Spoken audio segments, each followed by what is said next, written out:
হাদিসে পাকের মধ্যে রয়েছে ক্বালা রাসূলুল্লাহ সাল্লাল্লাহু আলাইহি ওয়াসাল্লাম আসসিয়ামু ওয়াল কুরআনু ইয়াশফাআনি লিল আবদি ইয়াউমাল কিয়ামাহ। রাসূলুল্লাহ সাল্লাল্লাহু আলাইহি ওয়াসাল্লাম বলেছেন, পবিত্র রমজান শরীফের রোজা এবং কোরআন একসাথে আল্লাহ পাক রব্বুল আলামিনের সম্মুখে গিয়ে বান্দা বান্দির জন্য কিয়ামতের দিবসে সুপারিশ করবে। পবিত্র মাহে রমজানের রোজা বান্দাকে জাহান্নাম থেকে মুক্তি প্রদান করার জন্য একটি যুক্তি পেশ করবে এবং কোরআন বান্দা বান্দীদেরকে জাহান্নাম থেকে মুক্তি প্রদান করার জন্য আরেকটি যুক্তি পেশ করবে। যুক্তি তর্ক হবে। এই যুক্তি তর্কের মধ্যে শেষ পর্যন্ত আল্লাহ পাক রব্বুল আলামিন হেরে যাবে। এই হেরে যাওয়াটা আল্লাহ তাআলার জন্য দোষের কোনো কিছু না। আল্লাহ তাআলা কোরআন এবং পবিত্র মাহে রমজান শরীফের রোজার যুক্তির কাছে তাদের যুক্তিকে সাদরে গ্রহণ করার পর বান্দা বান্দীদেরকে জাহান্নাম থেকে মুক্তি দিয়ে জান্নাতে পৌঁছিয়ে দিবে। ইয়াকুলু সিয়াম ওয়াল কুরআন ইয়াকুলু সিয়াম রব্বি ইন্নী মানাতুহু আত-তাআমা ওয়াশ-শাহওয়াতি বিন-নাহারি ফাশফি'নি ফীহি। পবিত্র মাহে রমজানের রোজা বলবে, ওগো আল্লাহ রব্বুল আলামিন, আমি এই বান্দাকে পবিত্র রমজান শরীফের দিনের মধ্যে দিবসের মধ্যে স্ত্রীর কাছে যেতে দিইনি, স্ত্রীর সহবাস করতে বিরত রাখছিলাম, পানাহার থেকে বিরত রাখছিলাম। ফাশফি'নি বিহি ফীহি, তার হকের মধ্যে আপনি আজকে আমার সুপারিশ গ্রহণ করবেন, কবুল করবেন, এই বান্দাকে আপনি জান্নাতে পাঠাবেন। ওয়ায়াকুলুল কুরআনু রব্বি ইন্নী মানাতুহু আন-নাওমা বিল-লাইলি ফাশফি'নি ফীহি। ইয়া আল্লাহ ইয়া আরহামার রাহিমিন, কোরআনে বলবে, হে আল্লাহ, আমি আপনার এই বান্দা বান্দীকে রাতের ঘুমাইতে দিই নাই। কোরআন বলবে, আমি এই বান্দা বান্দীদেরকে রাতের ঘুমাইতে দিই নাই।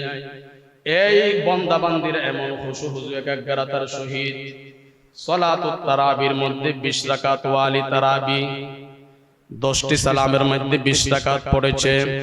কোন কোন মসজিদের মধ্যে দেখা যায় 27 দিন ব্যাপী খতম, কোন কোন মসজিদের মধ্যে দেখা যায় 3 দিন ব্যাপী খতম, কোন কোন মসজিদের মধ্যে দেখা যায় 10 দিন ব্যাপী খতম, অথবা সালাতুত তারাবির মধ্যে তেলাওয়াত না হইলে ও সূরা তারাবি হলেও এই বান্দা মাগরিবের নামাজ থেকে নিয়ে সুবহ সাদেক পর্যন্ত শুধু তেলাওয়াত করেছে।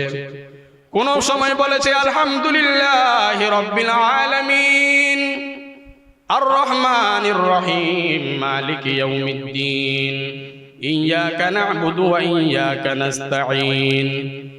কোন সময় বলেছে ইয়াসিন ওয়াল কুরআনিল হাকীম, কোন সময় বলেছে তাহা মা আনজালনা আলাইকাল কুরআনা লিতাশকা, কোন সময় তেলাওয়াত করেছে আর রহমান আল্লামাল কুরআনা খলাকাল ইনসান, এভাবে তেলাওয়াত করেছে। কোন সময় নামাজের বাহিরে তেলাওয়াত, কোন সময় নামাজের ভিতরে তেলাওয়াত, এভাবে তেলাওয়াত করতে করতে নফল নামাজের মধ্যে রাতকে একদম শেষ করে দিয়েছে সুবহ সাদেক পর্যন্ত। এখন আপনি বলেন, যেই বান্দা বান্দি আপনার এই কোরআনের জন্য রাতকে জাগ্রত জিন্দা রেখেছে, এই বান্দা বান্দিকে আপনি কেমনে জাহান্নামে দিবেন? আল্লাহ তাআলা বলবেন, এই কোরআন এই রোজা আমি তোমাদের দুজনের কথা শুনেছি, আমি ওয়াদা করলাম এই বান্দাকে আমি এখন জান্নাতে পাঠাইতেছি।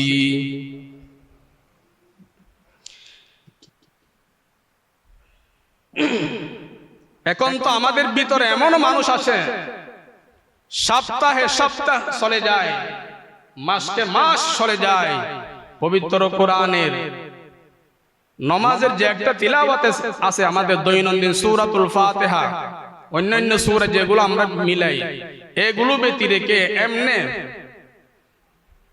একটি আয়াত তেলাওয়াত করেন, একটি শব্দ তেলাওয়াত করেন, এরকম অনেক মানুষ পাওয়া যায়। ইসলামের তৃতীয় খলিফা নামটা বলা যাবে কি? ইসলামের তৃতীয় খলিফা নাম, ইসলামের তৃতীয় খলিফা কে? উসমান যিন নূরাইন। ইসলামের তৃতীয় খলিফা হযরত উসমান বিন আফফান রাদিয়াল্লাহু তাআলা পবিত্র বাইতুল্লাহ শরীফকে সামনে রেখে 2 রাকাত নামাজ পড়েছে। কয় রাকাত নামাজ? এই 2 রাকাত নামাজের মধ্যে প্রথম রাকাতের মধ্যে কেরাত হলো সূরাতুল ফাতিহা থেকে নিয়ে কুল আউযু বিরাব্বিল ফালাক পর্যন্ত। দ্বিতীয় রাকাতের মধ্যে হলো সূরাতুন নাস। 2 রাকাত নামাজের মধ্যে পুরা কোরআন খতম করে দিয়েছে। সুবহানাল্লাহ। এই জন্য বলা হয় দুনিয়ায়ে সখাওয়াত মে তেরে নাম রহেগা, উসমান তেরে নাম সে ইসলাম রহেগা। আমাদের সম্মুখে যে কোরআনের এই কোরআন কিতাব আকারে বই আকারে প্রথম যিনি ছাপছিল উনি হলো কি? হযরত উসমান বিন আফফান রাদিয়াল্লাহু তাআলা। আমাদের প্রিন্ট এবং প্রেসের কাজ বেশি উন্নত হওয়ার কারণে অক্ষরগুলো এবং লেখাগুলো স্পষ্ট হয়েছে এবং সুন্দর হয়েছে, একটা খুবই ডিসিপ্লিন হয়েছে। আগের গুলো হাতের লেখা ছিল।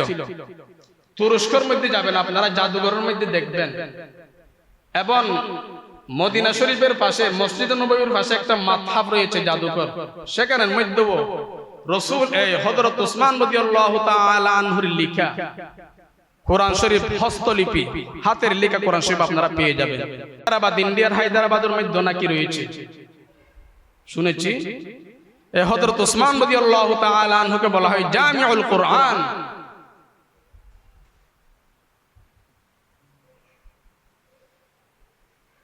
ব্যবসায়ী মহলের একটা বিশেষ মৌসুম থাকে, ব্যবসা ওই সময় বেশি লাভজনক সুবিধাজনক হয়, কথা ঠিক কিনা? তেমনি ভাবে ব্যবসায়ী 2 রকম আছে। কয় রকম?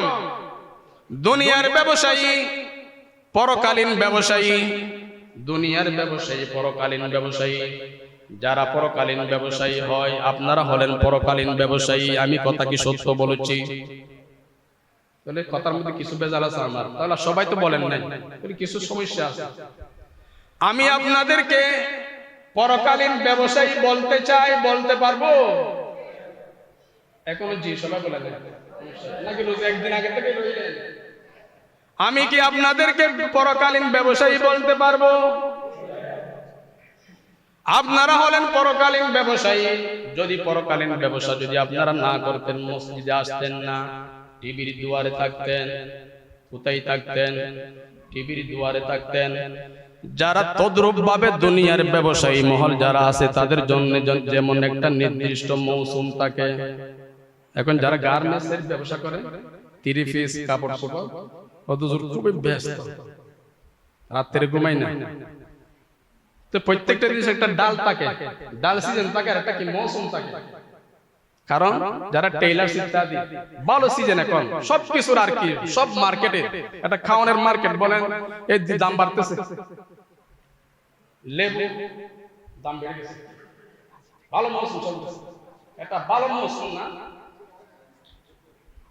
তেমনি ভাবে পরকালের সওদা যারা করে, ব্যবসা করে, তাদের জন্য একটা ভালো মৌসুম থাকে। যে মৌসুমের মধ্যে 1 টাকার জিনিস 10 টাকা হয়ে যায়, একটা নেকি করলে 70 হয়ে যায়, একটি ফরজ আদায় করলে 70টি ফরজ আদায়ের সওয়াব পাওয়া যায়। আখিরাতের যারা ব্যবসা করে, সওদা করে, তাদের জন্য মৌসুম সিজন হলো পবিত্র মাহে রমজান।